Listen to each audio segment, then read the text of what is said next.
से पाठ कर रहे हैं। अभी तक हमने देखा किस प्रकार ब्रह्मा जी देवताओं को आध्यात्मिक जगत वैकुंठ का वर्णन बता रहे हैं, और उसमें कई सिद्धांत हमारे लिए सीखने लायक है। किस प्रकार निर्मत्सर्य भाव से भौतिक जगत के ठीक विपरीत आध्यात्मिक जगत में कोई किसी से ईर्ष्या नहीं करता।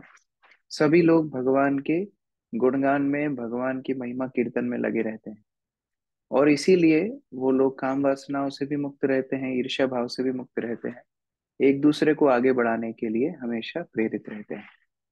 आज श्लोक संख्या 24 से आगे पढ़ेंगे।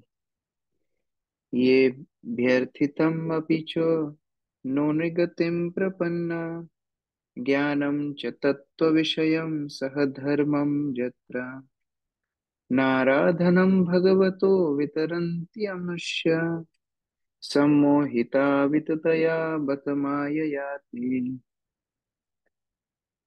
प्रमोदानंद प्रभु जी पढ़िए।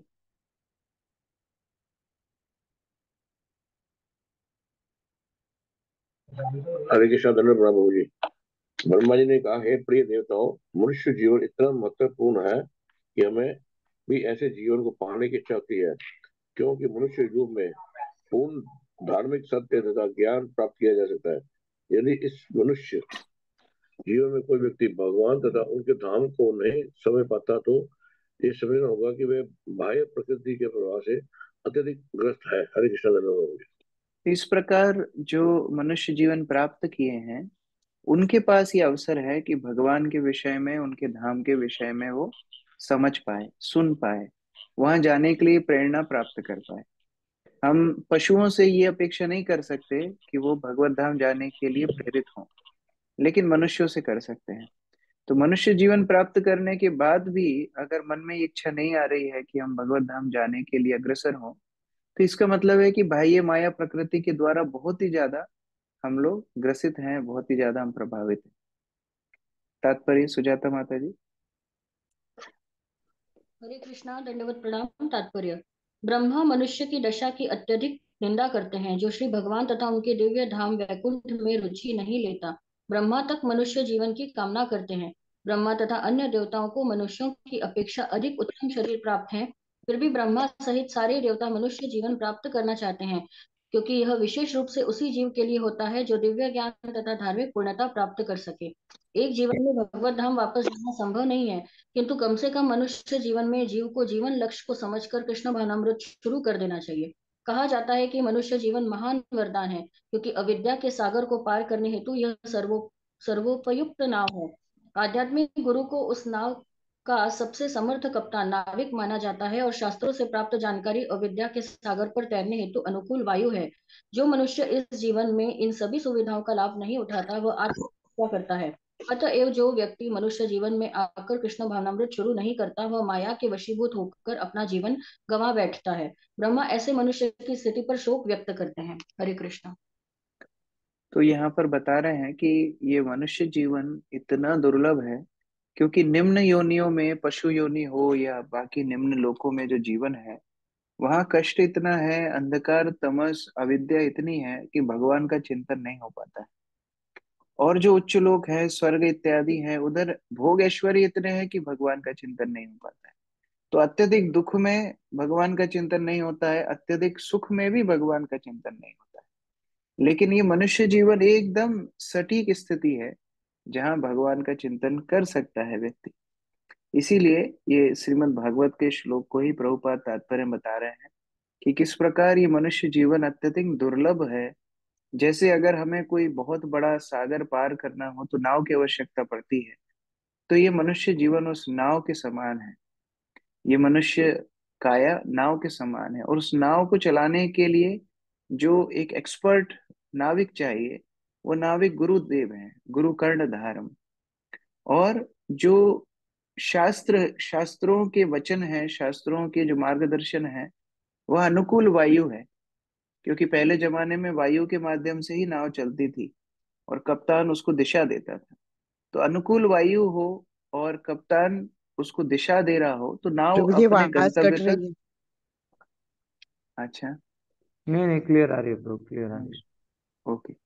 तो अपने गंतव्य तक नाव पहुंची जाएगी। लेकिन ये सब होने के बाद भी कोई व्यक्ति अगर नाव से ही छलांग लगा दे या फिर अपनी नाव में ही छेद कर दे, तो उसको एक तरह से आत्महत्या ही बोलेंगे, स्वयं का ही दहा कर रहा है, स्वयं का ही नुकसान कर रहा है। तो इसीलिए ये मनुष्य जीवन प्राप्त करने के बाद, प्रमाणित गुरु के आश्रय में आने के बाद, बड़े ही गंभीरता से भक्ति का पालन करना चाहिए। यश्चाव्रजन्ति अनिमिषाम् वृषभानुवृत्त्या दूरे यमाहि उपरि न व्रणीयशीलः भर्तुर्मिथासु यशसा कथनानुरागा वैकल्व्यवक्षकलया पुलकीकृतांगा। अजय प्रभु पढ़िए। हरे कृष्ण प्रभु जी, धन्यवाद प्रणाम। आनंद भाव में जिन व्यक्तियों के शारीरिक लक्षण परिवर्तित होते हैं और जो श्री भगवान की महिमा का श्रवण करने पर गहरी गहरी सांस लेने लगते हैं तो प्रस्वेदित हो उठते हैं, वे भगवत धाम को जाते हैं, भले ही वे ध्यान तथा अन्य अनुष्ठानों की तनिक भी परवाह न करते। भगवत धाम भौतिक ब्रह्मांडों के ऊपर है और ब्रह्मा तथा अन्य देवतागण तक इसकी इच्छा करते हैं। हरे कृष्ण प्रभु। तो ये जो भगवान का धाम है, उधर जाने के लिए क्या करना पड़ेगा? क्या तपस्या करनी होगी, या क्या बहुत ध्यान मग्न होना पड़ेगा, कि बहुत शास्त्र अध्ययन, क्या करना क्या पड़ेगा? तो यहाँ ब्रह्मा जी बता रहे हैं कि मैं स्वयं और अन्य देवगण सभी लोग, हम सब भगवत धाम जाने के अभिलाषी हैं। लेकिन वहां जाने का एकमात्र उपाय क्या है? कि भगवान के महिमा कीर्तन का श्रवण करते करते इतना आसक्ति भगवान से हो जाए कि जैसे ही श्रवण करे वैसे ही अष्ट सात्विक विकार व्यक्ति के शरीर में शुरू हो जाए। जैसे कभी कोई भूत देख लेता है, हमको भी अष्ट सात्विक विकार होते हैं। मान लो कोई भूत देख लेता है तो उसके रोंगटे खड़े हो जाते हैं, आवाज बंद हो जाती है, पसीने छूटने लगते हैं। ये भौतिक विकार हैं। लेकिन जब एक शुद्ध भक्त भगवान की कथा सुनता है तो उसके शरीर में ऐसे ही विकार होते हैं, वो सात्विक विकार कहलाते हैं।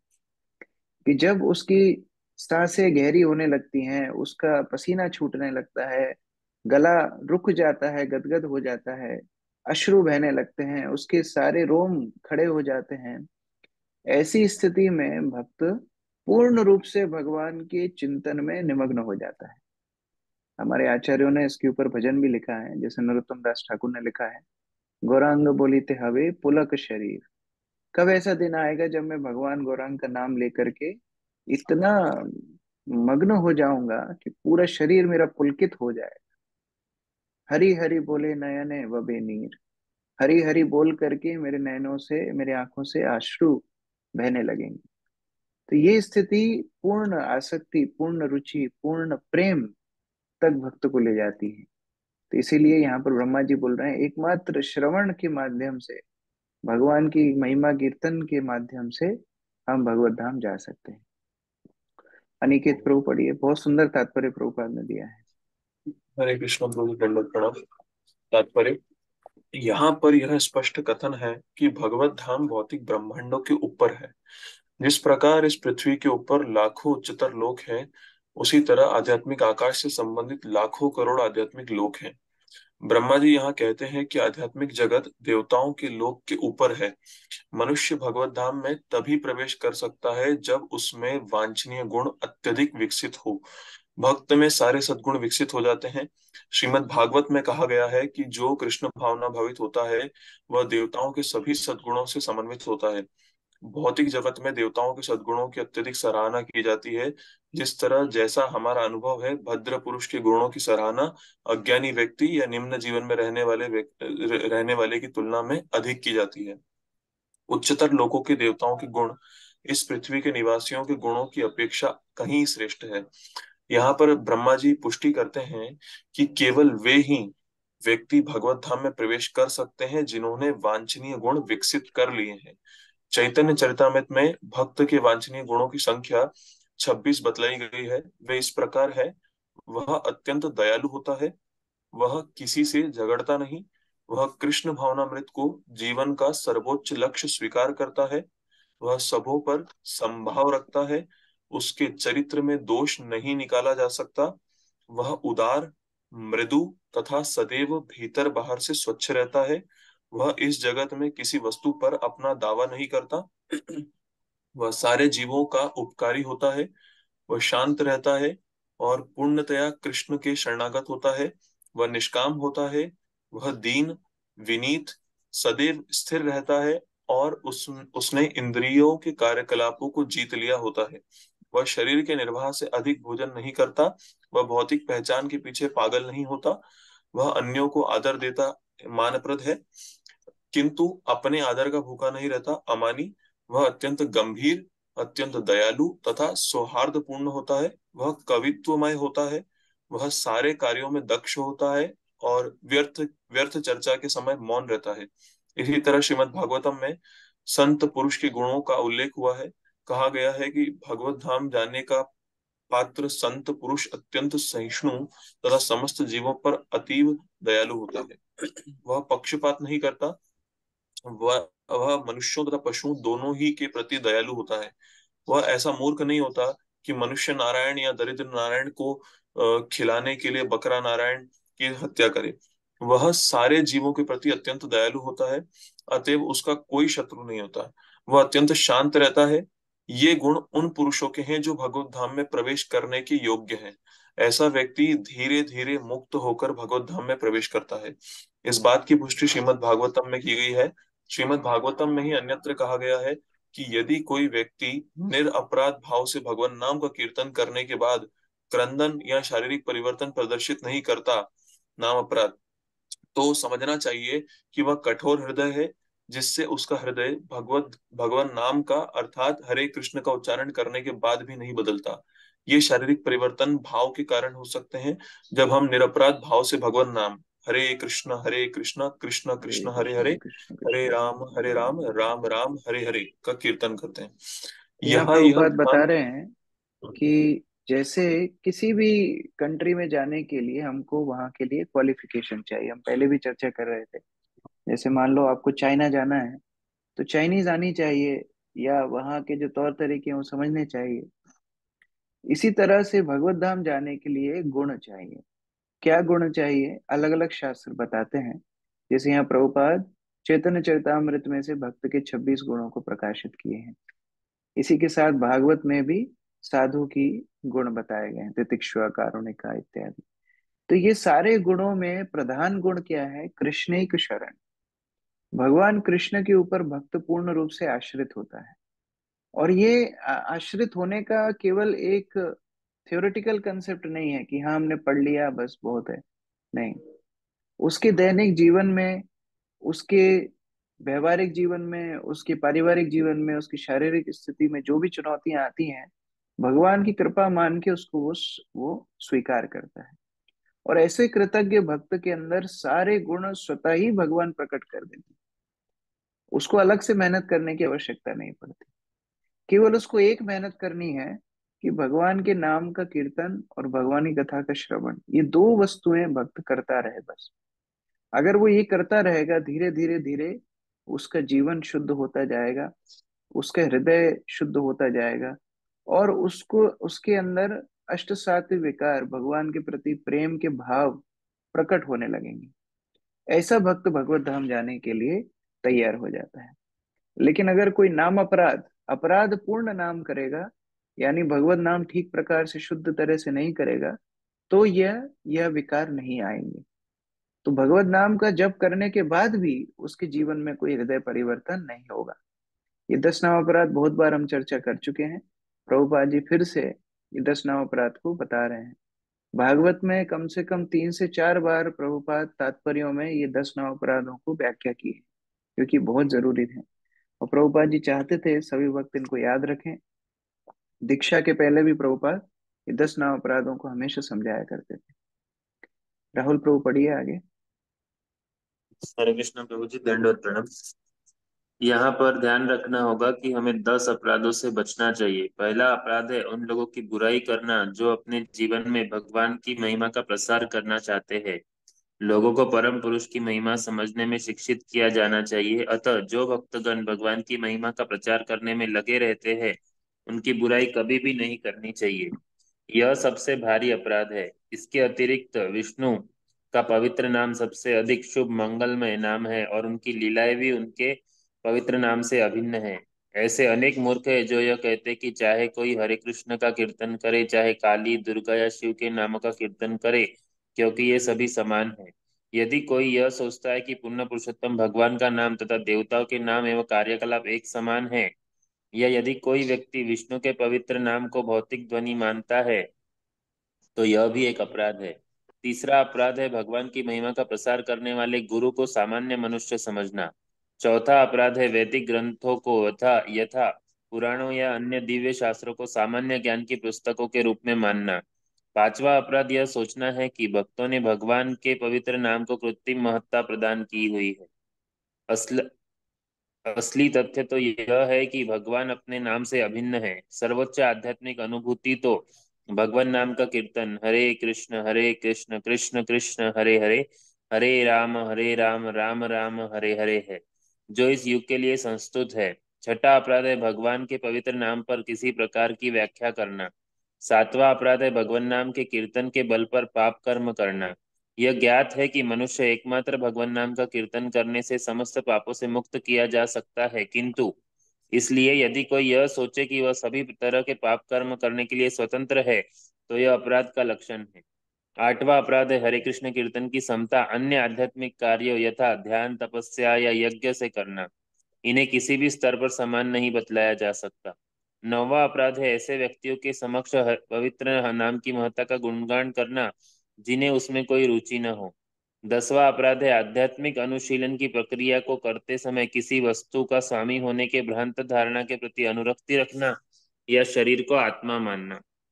जब मनुष्य भगवान नाम का कीर्तन करते समय इन 10 अपराधों से मुक्त होता है, तो उसमें शारीरिक भाव लक्षण उत्पन्न होते हैं जो पुलकाश्रु कहलाते हैं। पुलक का अर्थ है सुख का लक्षण तथा अश्रु का अर्थ है आंखों में आंसू। जिस व्यक्ति ने पवित्र नाम का कीर्तन निरपराध भाव से किया हो, उसमें सुख तथा अश्रु के लक्षण प्रकट होने चाहिए। इस श्लोक में बतलाया गया है कि जिन लोगों ने भगवान की महिमा के कीर्तन द्वारा सुख तथा अश्रु के लक्षण वास्तव वास्तव में विकसित कर लिए हैं, वे भगवत धाम में प्रवेश करने के पात्र हैं। चैतन्य चैतामृत में कहा गया है कि यदि हरे कृष्ण कीर्तन करते समय किसी पुरुष में ये लक्षण विकसित नहीं होते, तो समझना चाहिए कि अब भी वह अपराध पूर्ण है। इस संदर्भ में चैतन्य चैतामृत में एक सुंदर उपचार का प्रस्ताव है। आदि लीला 8.31 में कहा गया है कि यदि कोई श्री चैतन्य महाप्रभु की शरण ग्रहण करता है और केवल भगवान नाम हरे कृष्ण का कीर्तन करता है, तो वह सारे अपराधों से मुक्त हो जाता है। हरे कृष्ण। तो जिन जिन भक्तों को ये 10 नाम अपराध याद नहीं है, उनको ये 10 नाम अपराध याद करने चाहिए और रोज जब के पहले इन 10 नाम अपराधों का पाठ करना चाहिए। ये 10 नाम अपराध हमको याद रखने क्यों जरूरी है? क्योंकि जब हम याद रखेंगे तभी हम इनसे बचने का प्रयास करेंगे। जैसे प्रथम नाम अपराध बताया है साधु निंदा। जो साधुओं ने भगवत नाम के प्रचार में जीवन समर्पित किया है, उनकी निंदा करना, उनसे द्वेष करना। हो सकता है उन साधुओं से गलती हो, लेकिन उनसे द्वेष रखना ये अपराध है।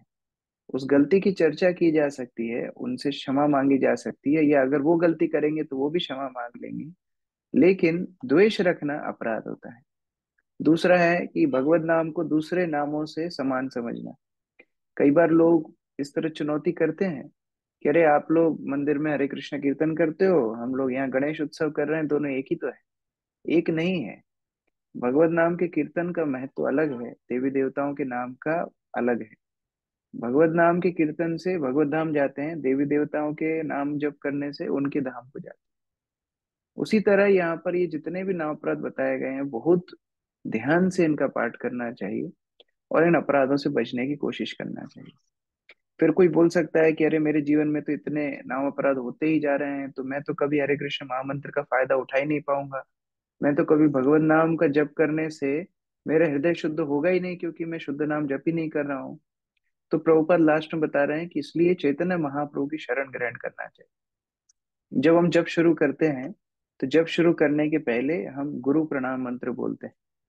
नमो विष्णुपदाय कृष्ण पृष्ठाय भूतले श्रीमते भक्ति वेदांत स्वामी निति नामिने। नमस्ते सरस्वती देवे गौरवाणी प्रचारणे निर्विशेष शून्यवादी पाश्चात्य देश। पहले गुरु को स्मरण करते हुए हम उनकी शरण की अपेक्षा करते हैं कि हम जब करना शुरू कर रहे हैं, आप हमको कृपा कीजिए। उसके बाद हम चैतन्य महाप्रभु की शरण ग्रहण करते हैं पंच तत्व मंत्र बोल के। जय श्री कृष्ण चैतन्य प्रभु नित्यानंद श्री अद्वैत गदाधर शिवासादि गौर भक्त वृंद। कई बार हमारा इतना हैबिट हो जाता है, इतना मशीन जैसे हम हो जाते हैं कि कब ये शुरू की प्रार्थना बोल करके जब शुरू हो जाता है हमको पता ही नहीं लगता। लेकिन ये शुरू की प्रार्थना जितना गंभीरता से करेंगे उतना ही जप अच्छा होगा। तो ये पंचतत्व मंत्र को बड़ा स्पष्टता से, बड़ा गंभीरता से जप करके फिर हरे कृष्ण महामंत्र का जप करना चाहिए।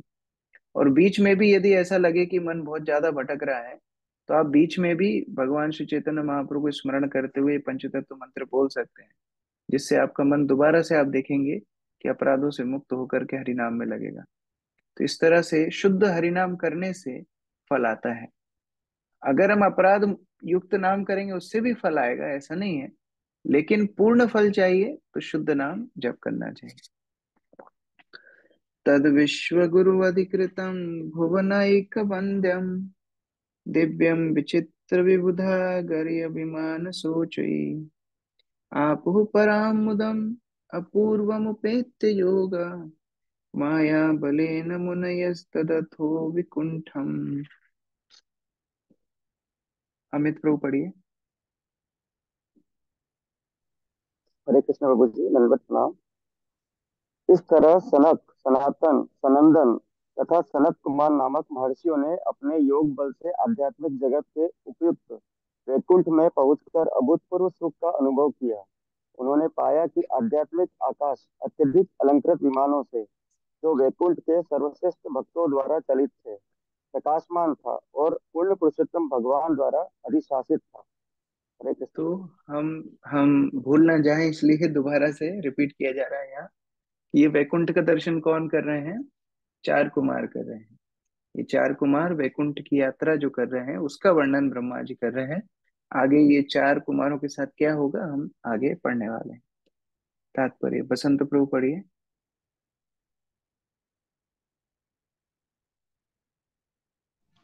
हरे कृष्णा प्रभु जी, दंडवत प्रणाम। तात्पर्य: पूर्ण पुरुषोत्तम भगवान अद्वितीय है, वे सबों के ऊपर है, ना तो कोई उनके समान है, ना उनसे बड़ा। अतएव उन्हें यहाँ विश्व गुरु कहा गया है। वे संपूर्ण भौतिक तथा आध्यात्मिक सृष्टि के आदि पुरुष हैं और भुवनैक वंद्यम अर्थात तीनों लोकों में एकमात्र पूज्य व्यक्ति हैं। आध्यात्मिक आकाश के विमान स्वतः प्रकाशित रहते और भगवान के महान भक्तों के द्वारा संचालित होते। दूसरे शब्दों में, वैकुंठ लोकों में भौतिक जगत में उपलब्ध वस्तुओं की कोई कमी नहीं है। वे उपलब्ध हैं, किंतु वे अधिक मूल्यवान हैं क्योंकि वे आध्यात्मिक हैं, अतः शाश्वत तथा आनंदमय है। मुनियों को अभूतपूर्व सुख का अनुभव इसलिए हुआ क्योंकि वैकुंठ किसी सामान्य व्यक्ति द्वारा अधिशासित न था। वैकुंठ लोक कृष्ण के अंशों द्वारा अधिशासित है, जो मधुसूदन जाने जाते हैं। ये दिव्य लोक इसलिए पूजनीय है क्योंकि इनमें स्वयं भगवान शासन करते हैं। कहा जाता है कि चारों मुनि अपने योग बल से दिव्य आध्यात्मिक आकाश में पहुंचे। यही योग पद्धति की सिद्धि है। प्राणायाम तथा अच्छा स्वास्थ्य बनाने के लिए अनुशासन ही योग सिद्धि के अंतिम लक्ष्य नहीं है। योग प्रणाली सामान्य रूप से अष्टांग योग या सिद्धि के रूप में जानी जाती है। योग सिद्धि के बल से मनुष्य हल्के से हल्का और भारी से भारी हो सकता है। वह वह जहाँ चाहे जा सकता है और इच्छा अनुसार ऐश्वर्य प्राप्त कर सकता है। ऐसी 8 सिद्धियां हैं। चारों कुमार ऋषिगण हल्के से हल्का होकर वैकुंठ पहुंचे और इस तरह उन्होंने भौतिक जगत के अंतरिक्ष को पार किया। आधुनिक यांत्रिक अंतरिक्ष यान इसलिए असफल है क्योंकि वे इस भौतिक सृष्टि के सर्वोच्च क्षेत्र में नहीं पहुंच सकते और आध्यात्मिक आध्यात्मिक आकाश में तो प्रवेश कर ही नहीं सकते किंतु योग सिद्धि से मनुष्य न केवल भौतिक अंतरिक्ष में यात्रा कर सकता है, अपितु भौतिक अंतरिक्ष को पार करके आध्यात्मिक आकाश में प्रवेश कर सकता है। हम इस तथ्य को दुर्वासा मुनि तथा महाराज अम्बरीश विषयक घटना से भी जानते हैं। ऐसा समझा जाता है कि दुर्वासा मुनि ने 1 वर्ष तक सर्वत्र यात्रा की और वे आध्यात्मिक आकाश में भगवान नारायण से भेंट करने गए। वर्तमान मानदंड के अनुसार विज्ञानियों की गणना है कि यदि कोई प्रकाश की गति से यात्रा कर सके तो इस भौतिक जगत के सर्वोच्च लोक तक पहुंचने में 40,000 वर्ष लग जाएंगे, किंतु योग पद्धति मनुष्य को बिना सीमा सीमा या कठिनाई के उठा ले जा सकती है। इस श्लोक में योग माया शब्द आया है। योग माया बलेन विकुंठम आध्यात्मिक जगत तथा अन्य समस्त आध्यात्मिक प्राकट्यों में प्रदर्शित दिव्य सुख योग माया के बल से संभव बन जाते हैं। हरे कृष्ण। तो भगवत धाम में, वैकुंठ में भगवान स्वयं ही नियंता है। हम बाकी कोई भी ग्रह में देखेंगे, वह जो व्यक्ति रह रहा है वह नियंता नहीं है। भगवान की शक्तियां सब धामों को नियंत्रण करती हैं। हम एक किराएदार के समान इस भौतिक संसार में हो, चाहे उच्च लोकों में हो, चाहे ब्रह्म ज्योति में हो, चाहे आध्यात्मिक आकाश में हो, हम रहते हैं। लेकिन भगवान स्वयं अपने धाम को संचालित करते हैं, नियंत्रित करते हैं। और जो भगवत भक्त हैं, जो योग पूर्ण भगवत भक्त हैं, वो उस धाम में यात्रा करके जा सकते हैं। श्लोक संख्या 27।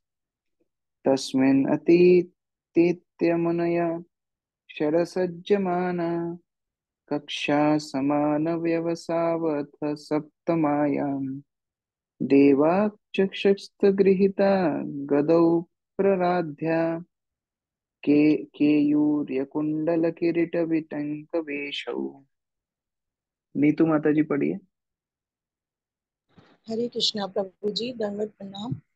भगवान के आवास बैंकुटपुरी के 6 द्वारों को पार करने के बाद और सजावट से तनिक भी आश्चर्यचकित हुए बिना उन्होंने 7वें द्वार तक एक ही आयु के 2 चमचमाते प्राणियों को देखा, जो गदाएं लिए हुए थे और अत्यंत मूल्यवान आभूषणों, कुंडलों, हीरो, मुकुटों, वस्त्रों इत्यादि से अलंकृत थे। तात्पर्य प्रभु जी, तो हम ये जानते हैं कि कैसे वैकुंठ धाम में भगवान के आवास में 7 द्वार हैं।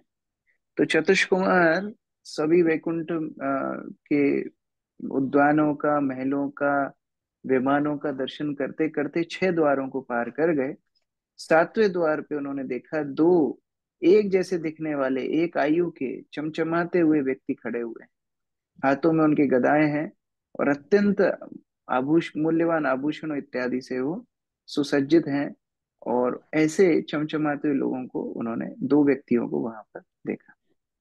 अर्चना माता जी पढ़िए तात्पर्य। हरे कृष्ण प्रभु जी, दंडवत प्रणाम। तात्पर्य, ये ऋषि बैकुंठपुरी में श्री भगवान को देखने हेतु इतने उत्सुक थे कि उन्होंने उन 6 द्वारों की दिव्य सजावट को देखने की चिंता नहीं की, जिनसे वे एक एक करके गुजरे थे। किंतु 7वें द्वार पर उन्हें एक ही आयु के 2 द्वारपाल मिले। द्वारपालों के एक ही आयु के होने का महत्व यह है कि बैकुंठ लोकों में वृद्धावस्था नहीं होती, अतएव कोई यह अंतर नहीं कर सकता कि कौन किससे अधिक आयु का है। बैकुंठ में वास करने वाले लोग भगवान नारायण की ही तरह शंख, चक्र, गदा तथा पद्म से अलंकृत रहते हैं। इसको सारूप्य मुक्ति बोलते हैं। भगवान जैसा ही रूप वैकुंठ वासियों को मिलता है और वहां जन्म मृत्यु जरा व्याधि नहीं होती, इसलिए कोई बूढ़ा भी नहीं होता है। मत्त्वदुरेपः वनमालिकाय निवीतौ विन्यस्तयासितचतुष्टय बाहुमध्ये वक्त्रं भ्रुवाकुटिल्यया स्फुटनिर्गमाभयाम् रक्ते क्षणेन च मनारभसं दधानौ। विनोद प्रभु पढ़िए। हरे कृष्ण प्रभु, दंडवत प्रणाम। दोनों द्वारपाल ताजे फूलों की माला पहने थे, जो मंदोतम भौरों के आकृष्ट कर रही थी, और उनके गले के चारों ओर तथा उनकी 4 नीली बाहों के बीच में पड़ी हुई थी। अपनी कुटिल बाहों, अतृप्त नथनों तथा लाल लाल आंखों से वे कुछ कुछ क्षुब्ध प्रतीत हो रहे थे। हरे कृष्ण प्रभु जी। तो जैसे उन्होंने ये 6 द्वार पार किए, चतुष कुमार ने ज्यादा ध्यान नहीं दिया कि कौन खड़ा है, क्या डेकोरेशन है। लेकिन इस सप्तम द्वार में ऐसा प्रतीत होता है कि ये 2 द्वारपालों ने उनका रास्ता रोका। इसीलिए उनको ध्यान पड़ा कि कौन खड़ा है, कैसा सजा हुआ है, कैसा दिख रहा है।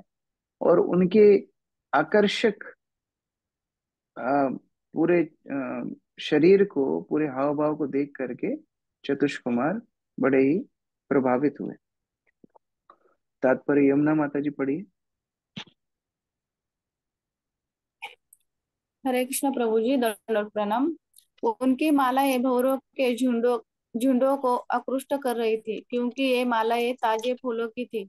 वैकुंठ लोक में हर वस्तु ताजी, नवीन नवीन तथा दिव्य होती है। वैकुंठ के निवासियों के शरीर नीलाभ रंग के होते हैं और नारायण के ही समान उनके 4 हाथ होते हैं। हरे कृष्ण। तो वहां पर फूल इत्यादि मुरझाते नहीं है, जैसा हमने चर्चा किया। जब वृद्ध अवस्था नहीं है, न मनुष्य को है न बाकी वस्तुओं को है, तो वहां पर सभी लोग हमेशा ही युवा अवस्था में ही रहते हैं।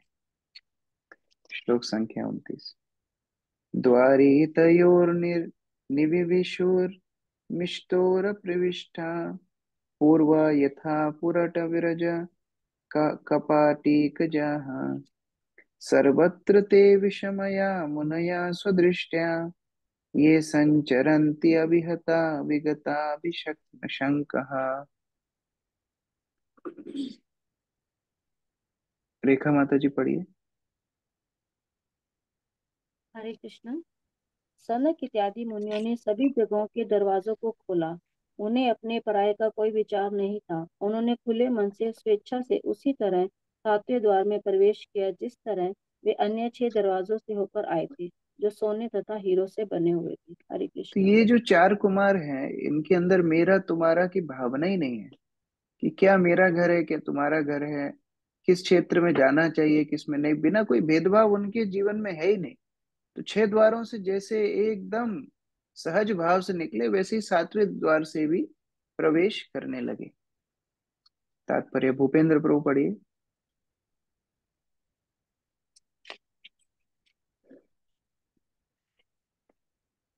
हरे कृष्ण प्रभु, दंडवत प्रणाम।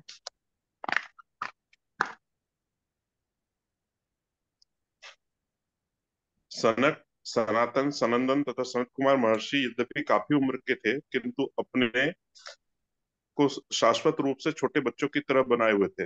वे दुविधा रहित थे और वे दरवाजों में उसी तरह प्रविष्ट हुए जिस तरह छोटे बच्चे अतिक्रमण क्या होता है उस पर बिना किसी विचार के करते हैं। यह बच्चे का स्वभाव होता है। बच्चा किसी भी स्थान में प्रवेश कर सकता है, उसे कोई नहीं रोकता। निसंदेह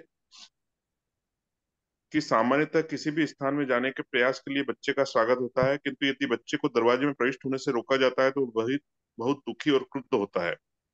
यह बालक का स्वभाव है। यहाँ पर वही बात हुई। बच्चों जैसे साधु पुरुष राजमहल के छहों द्वारों में घुसते गए और उन्हें किसी ने नहीं रोका। अतएव अब उन्होंने 7वें द्वार में प्रविष्ट होने का प्रयास किया और उन्हें द्वारपालों द्वारा मना किया गया।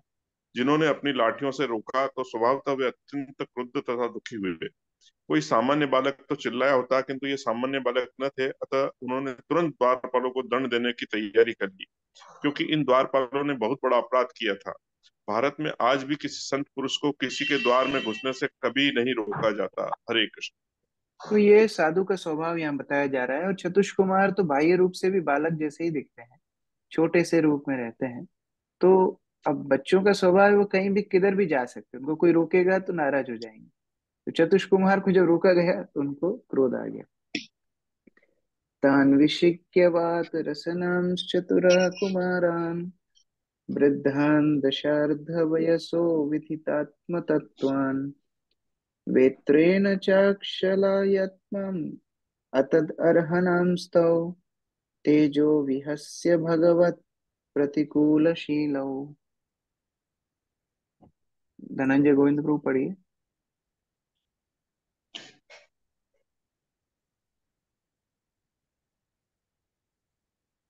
अच्छा, ओके, धनंजय गोविंद प्रभु। हरे कृष्ण प्रभु जी, धन्यवाद प्रणाम। चारों बालक ने जिनके पास अपने शरीरों को ढकने के लिए वायुमंडल के अतिरिक्त कुछ नहीं था, 5 वर्ष की आयु के लग रहे थे। यद्यपि वे समस्त जीवों से सबसे वृद्ध थे और उन्होंने आत्मा के सत्य की अनुभूति प्राप्त कर ली थी, किंतु जब द्वारपालों ने, जिनके स्वभाव भगवान को तनिक भी रुचिकर ना थे, इन मुनियों को देखा तो उन्होंने उनके यश का उपहास करते हुए अपने डंडों से उनका रास्ता रोक दिया। यद्यपि ये मुनि उनके हाथों ऐसा बर्ताव पाने के योग्य ना थे। हरे कृष्ण, दंडवत तो ये प्रणाम। जो 4 कुमार हैं यह उम्र में सबसे वृद्ध हैं, क्योंकि ब्रह्मा के प्रथम 4 कुमार है, लेकिन रहते हैं 4 मतलब छोटे छोटे बालकों जैसे, 5 वर्षीय बालकों जैसे। और इतने विरक्त हैं कि इनके वस्त्र क्या है, वायुमंडल इनका वस्त्र, मतलब निर्वस्त्र रहते हैं। दिगंबर शब्द का मतलब है अंबर यानी वस्त्र, दिक मतलब दिशाएं, दिशाएं ही जिसका वस्त्र हो, मतलब जो नग्न घूमता हो, ऐसे ये 4 बालक हैं। तो इतने विरक्त, इतने भगवत भगवत चेतना में उन्नत ये 4 कुमार जब द्वारपालों द्वारा रोके गए, तो ये कार्य उचित नहीं था। भगवान को भी रुचिकर ना था कि इन चारों को रोका जाए। तात्पर्य परमेश्वरी माता जी पढ़िए।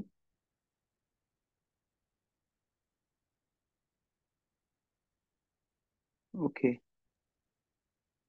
मुख्य हरे गोपी कृष्ण, माता जी। सॉरी प्रभु, मैं किचन में एक्चुअली कर रही हूँ काम, सो ओके नहीं ओके रीड करूंगी। ओके, मुख्य गोपी माता जी पढ़िए। हरे कृष्ण प्रभु, दंडवत प्रणाम। चारों मुनि ब्रह्मा के सर्वप्रथम उत्पन्न पुत्र थे, अतः शिव जी समेत अन्य सारे जीव या बाद में उत्पन्न हुए जीव हैं। अतएव ये चारों कुमारों से छोटे हैं। यद्यपि वे 5 वर्षीय बालक जैसे लग रहे थे और नंगे विचरण कर रहे थे, किंतु वे अन्य सारे जीवों से अधिक वय के थे और उन्होंने आत्म साक्षात्कार प्राप्त कर लिया था। ऐसे संतों को वैकुंठ लोक के साम्राज्य में प्रविष्ट होने से मना नहीं किया जाना था, किंतु संयोगवश द्वारपालों ने उनके प्रवेश पर आपत्ति की। यह उचित नहीं था। भगवान कुमारों जैसे मुनियों की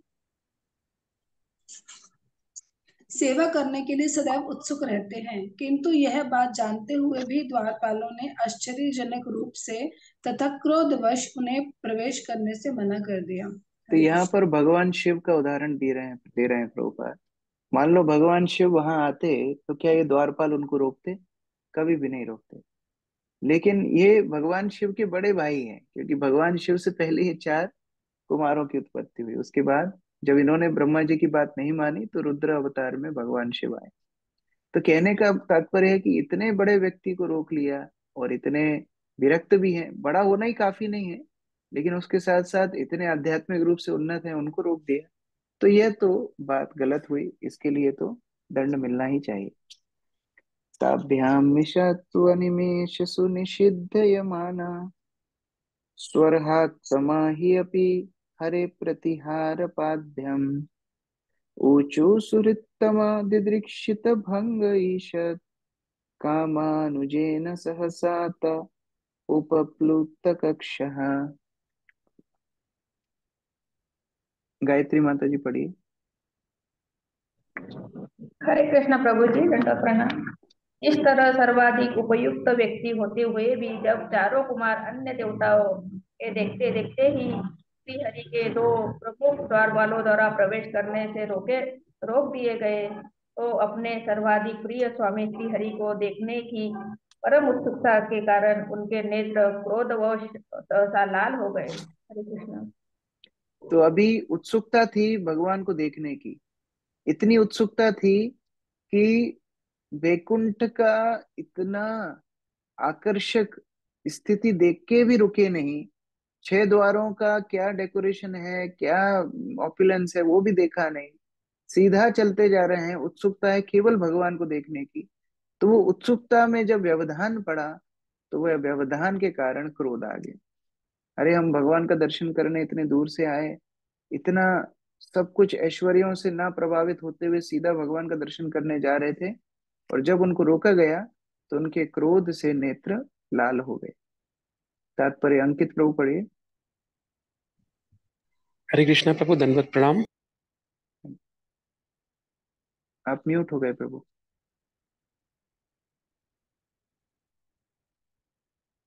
अंकित प्रभु। हरे कृष्णा प्रभु, आवाज आ रहा है? हरे कृष्णा, दंडवत हाँ प्रणाम। हाँ, अभी आ रही है, अभी पढ़ो। प्रणाली के अनुसार सन्यासी गिरवा वस्त्र धारण किए रहते हैं। यह गिरवा वेश एक तरह से सन्यासी तथा साधु के लिए कहीं भी आने जाने के लिए व्यावसायिक दृष्टि से एक पारपत्र पासपोर्ट होता है। सन्यासी का कर्तव्य लोगों को कृष्ण भावनामृत से प्रबुद्ध करना है। सन्यास आश्रम बिताने वाले लोगों के पास पुरुषोत्तम भगवान की महिमा तथा श्रेष्ठता का विचार करने के अतिरिक्त कोई अन्य कार्य नहीं रहता। अतएव वैदिक समाज शास्त्रीय धारणा यह है कि सन्यासी पर प्रतिबंध नहीं होना चाहिए। वह जहां भी जाना चाहे उसे जाने देना चाहिए, और गृहस्थ से जो भी भेंट मांगे उसे उसे इनकार नहीं करना चाहिए। चारों कुमार भगवान नारायण के दर्शन करने आए थे। सुहृदम शब्द महत्वपूर्ण है, जिसका अर्थ समस्त मित्रों में श्रेष्ठ। जैसा कि भगवत गीता में भगवान कृष्ण कहते हैं, सुहृदम सर्वभूतानाम, वे सारे जीवों में वे सारे जीवों के सर्वोत्तम मित्र हैं। जीवों का भगवान से बढ़कर जीवों का हितैषी मित्र कोई और नहीं हो सकता। वे सबों के प्रति इतने दयालु हो रहते हैं कि हमारे द्वारा भगवान के साथ अपने संबंध को भुला दिए जाने पर वे भी स्वयं आते हैं। कभी सशरीर जिस तरह से इस पृथ्वी पर भगवान कृष्ण प्रकट हुए थे, तथा कभी कभी अपने भक्त के रूप में जैसा कि चैतन्य महाप्रभु ने किया, और कभी कभी वे समस्त परिवार पतित आत्माओं का उद्धार करने के लिए अपने प्रामाणिक भक्तों को भेजते हैं। अतः वे सबों के लिए बड़े हितैषी मित्र हैं, और कुमारगण उनसे मिलना चाहते थे। द्वारपालों को यह जान लेना चाहिए था कि चारों मुनियों के पास कोई अन्य कार्य नहीं था, अतः उन्हें महल में प्रवेश होने से रोकना उचित नहीं था। तो इस ये श्लोक में यहाँ पर बताया जा रहा है कि अगर प्रमाणित साधु हो, सन्यासी हो, भगवत भक्त हो, तो उसके ऊपर जो सामान्य लोगों के ऊपर नियम लगते हैं वो उनके ऊपर नहीं लगाने चाहिए, क्योंकि ये सुहृद सभी के हितैषी हैं।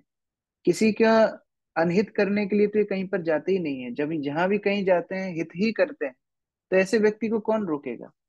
मान लो आपके घर में कोई पोस्टमैन आता हो, और पहले मनी ऑर्डर का जमाना था, अभी तो ऑनलाइन पेटीएम आता है, लेकिन पहले मनी ऑर्डर आता था।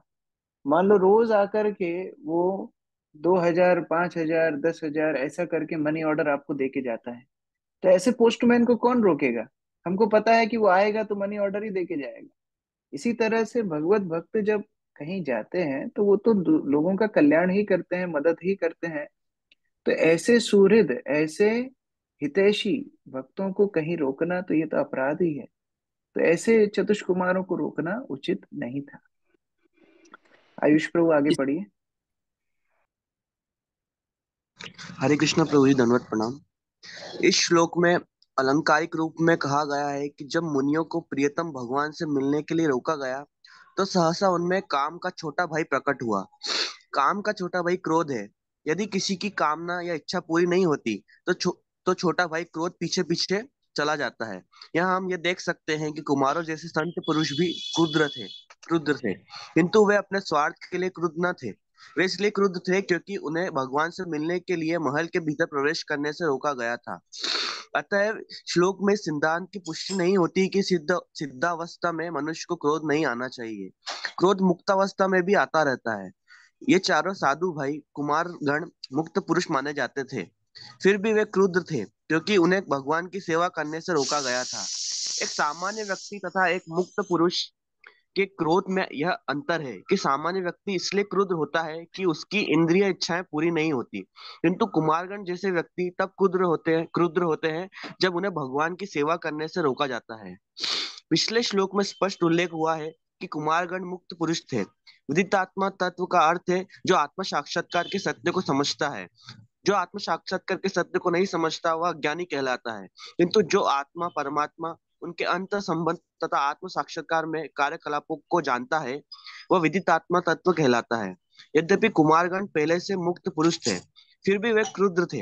यह बिंदु बहुत महत्वपूर्ण है। मुक्त होने पर यह आवश्यक नहीं है कि वह अपने इंद्रिय कार्यकलापों को छोड़ दे। इंद्रिय कार्यकलाप मुक्त अवस्था में भी चलते रहते हैं, किंतु अंतर इतना ही होता है कि मुक्त अवस्था में इंद्रिय कार्यकलापों को केवल कृष्ण भावनामत के संदर्भ में स्वीकार किया जाता है, जबकि बद्ध अवस्था में इंद्रिय कार्यकलाप निजी इंद्रिय तृप्ति के लिए संपन्न किए जाते हैं।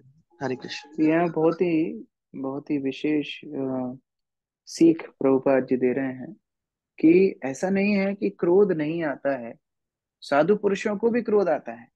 कई बार लोग ऐसे चुनौती करते हैं, आप धोती कुर्ता पहन के थोड़ा बाहर जाइए और ऑटो वाला आपसे ज्यादा पैसे मांगे, आप उससे लड़ाई करोगे तो वो भी आपको बोलता है, अरे आप साधु लोग लड़ाई करते हो, तुम हमको चीटिंग कर रहे हो, वो कुछ नहीं है। हम बोलेंगे तो बोलेंगे साधु लोग को क्रोध आता है। तो ऐसा नहीं है कि साधु पुरुषों को क्रोध नहीं आता है, आता है, लेकिन उद्देश्य अलग होता है। सामान्य जन अपनी काम वासना को पूरित करने में जब विफल हो जाते हैं तो उनको क्रोध आता है। लेकिन जब इस प्रकार के सिद्ध पुरुष, साधु पुरुष, भक्तगण जब वो भगवान की सेवा नहीं कर पाते तो उनको क्रोध आता है। तो कभी कभी आप देखेंगे गुरुजन भी क्रोध करते हैं, लेकिन उनके क्रोध का अभिप्राय क्या होता है? जब साधु की सेवा में व्यवधान आता है, जब वो देखते हैं कि उनके शिष्य, उनके अनुयायी ठीक प्रकार से नहीं सेवा कर रहे हैं, तो क्रोध के माध्यम से उनको ठीक करना पड़ता है। यह साधु का कर्तव्य है। तो यहाँ पर चतुष कुमार क्रोधित हुए हैं और वो क्रोध के माध्यम से अभी ये दो द्वारपालों को ठीक करना चाहते हैं, उनको दंड भी देंगे। और वो दंड भगवान की सेवा में कैसे उपयुक्त होगा वह भी हम आगे देखेंगे। कल हम पढ़ेंगे किस प्रकार ये चार कुमार अभी बोलना शुरू करेंगे और ये दो द्वारपालों को श्राप देंगे। हरे कृष्ण। ग्रंथराज श्रीमद् भागवतम की जय, श्री प्रभुपाद की जय। बसंत प्रभु प्रश्न है?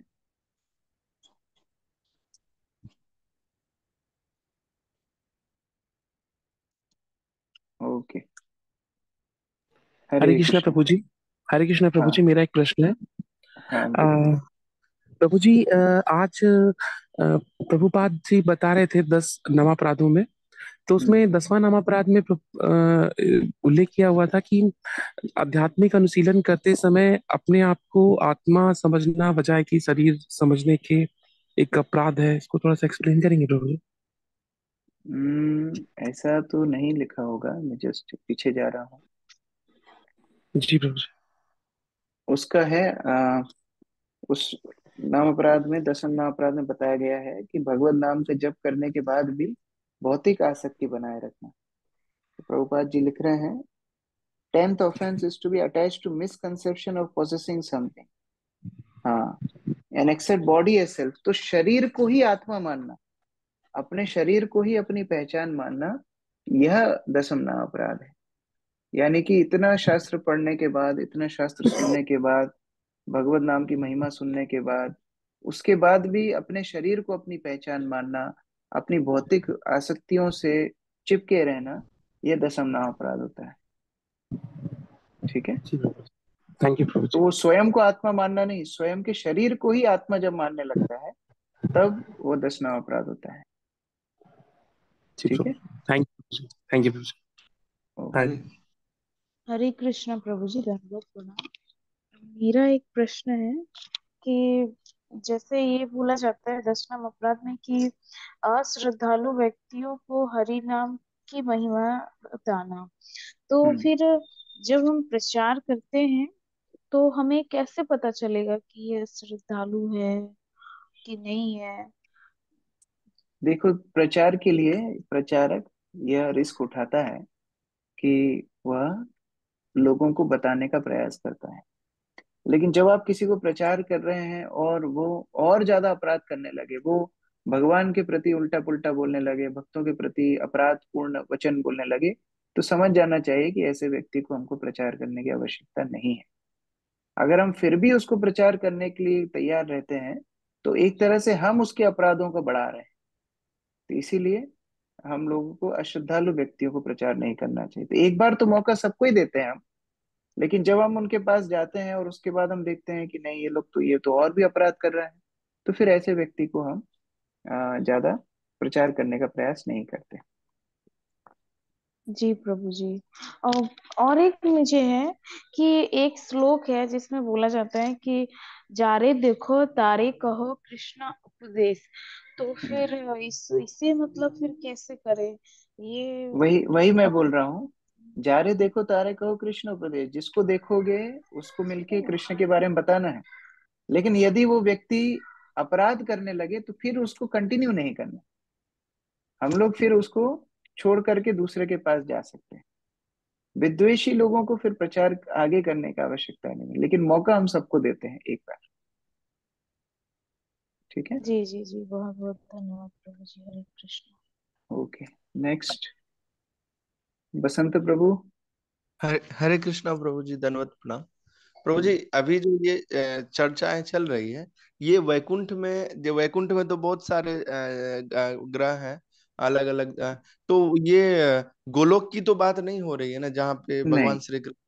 कई अच्छा। आचार्य बताते हैं कि ये श्वेत द्वीप की बात हो रही है। श्वेत द्वीप में जहाँ भगवान विष्णु भगवान नारायण रहते हैं, वहां की बात चल रही है। और प्रभु जी, इसमें एक चीज और समझना था। जैसे एक्चुअल में, जैसे अपन कुछ दिन पहले चर्चा किए थे कि जैसे वहां ईर्ष्या नहीं होती, तो आपकी आवाज कट गई।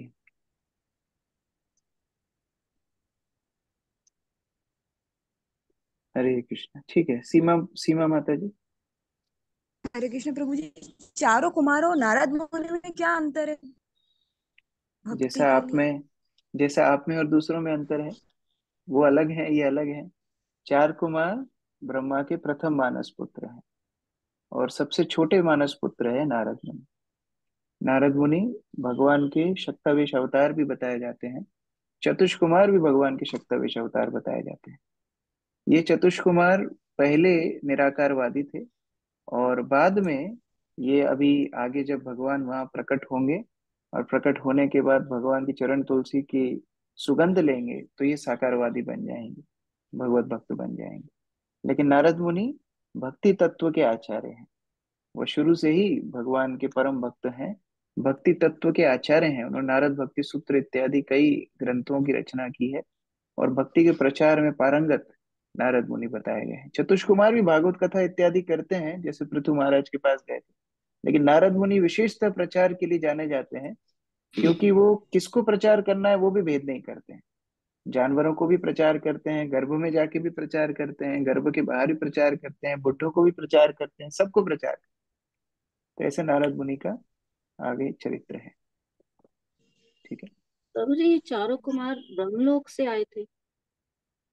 ये चतुष कुमार विचरण करते हैं, सामान्यतः ये ब्रह्मलोक में रहते हैं, लेकिन मैक्सिमम टाइम ये विचरण करते रहते हैं, एक जगह पर नहीं रहते।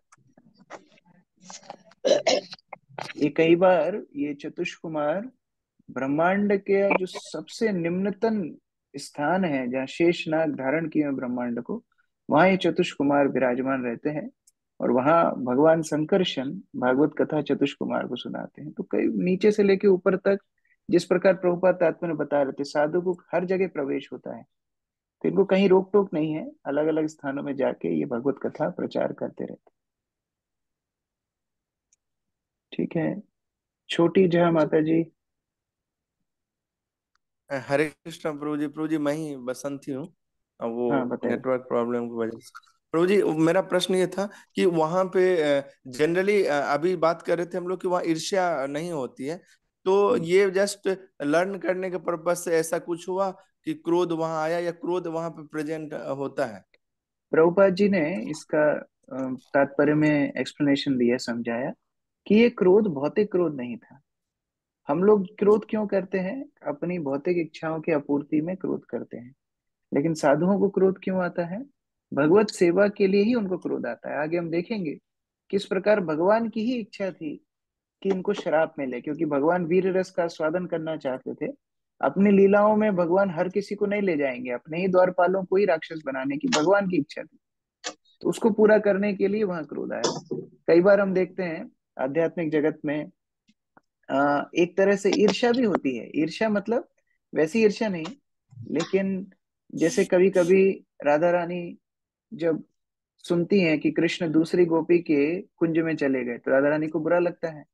तो यह अब भावना जो है, ईर्ष्या बोल सकते हैं आप, लेकिन ये ईर्ष्या नहीं है, क्योंकि आध्यात्मिक जगत में सब भगवान को प्रसन्न करने के लिए भावना होती है। तो जब राधा रानी इस तरह गुस्सा होती हैं, तो कृष्ण आकर के राधा रानी को मनाते हैं, राधा रानी के पैर पकड़ते हैं, राधा रानी के सामने अश्रुपात करते हैं। उससे राधा और कृष्ण का प्रेम और बढ़ता है। तो उसका फलेन परिचायते थे, फल क्या है? कृष्ण प्रेम की वृद्धि। हम ईर्ष्या करते हैं तो हमारा प्रेम नहीं बढ़ता है, हमारे और डिस्टेंस संबंधों में बढ़ जाते हैं। लेकिन वहां जो भी चीजें, जो भी भावना है, वो कृष्ण प्रेम की वृद्धि के लिए होती है। तो यहाँ पर जो क्रोध आया है वो सामान्य भौतिक क्रोध नहीं है। ये प्रभुपाद जी ने तात्पर्य में स्पष्टीकरण किया। ठीक थैंक है, यू सो मच प्रभु जी। हरे कृष्ण। सुनंदा माता जी अनम्यूट कीजिए। हरे हाँ। कृष्ण प्रभु जी, दंडवत प्रणाम। अभी आपने जो बोला ना कि नारद मुनि या ये चतुष कुमार, ये भी शक्तावेश अवतार है। तो कहीं जगह ये भी बोला जाता है कि Vishnu, Narayan, Krishna, they are also different. Means Krishna भगवान है, ये भी बोला गया है।